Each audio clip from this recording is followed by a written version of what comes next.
حضرت علی سے روایت ہے، انہوں نے فرمایا، دنیا گزر رہی ہے جبکہ آخرت آ رہی ہے، اور دونوں میں سے ہر ایک کے طلبگار ہیں۔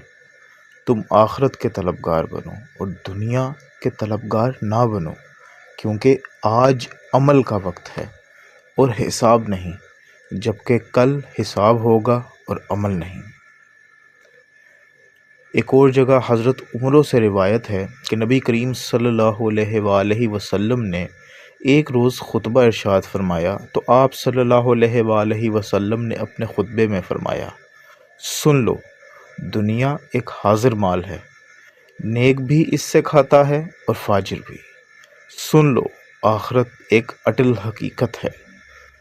اس وقت قادر مطلق بادشاہ نیک و فاجر کے درمیان فیصلہ کرے گا۔ سن لو، خیر مکمل طور پر جنت میں ہے، اور سن لو، شر مکمل طور پر جہنم میں ہے۔ اور سن لو، عمل کرتے رہو، تم اللہ کی طرف سے وقوع شر کے خوف سے ڈرتے رہو، اور جان لو کہ تمہیں تمہارے اعمال پر پیش کیا جائے گا۔ جس شخص نے ذرہ برابر نیکی کی ہوگی اسے دیکھ لے گا، اور جس نے ذرہ برابر برائی کی ہوگی وہ بھی اسے دیکھ لے گا۔ امام شافعی نے اسے روایت کیا۔ ایک اور جگہ حضرت شداد رضی اللہ تعالی عنہ بیان کرتے ہیں، میں نے رسول اکرم صلی اللہ علیہ وآلہ وسلم کو فرماتے ہوئے سنا، لوگو، بے شک دنیا حاضر مال ہے، ہر نیک و فاجر اس سے کھاتا ہے۔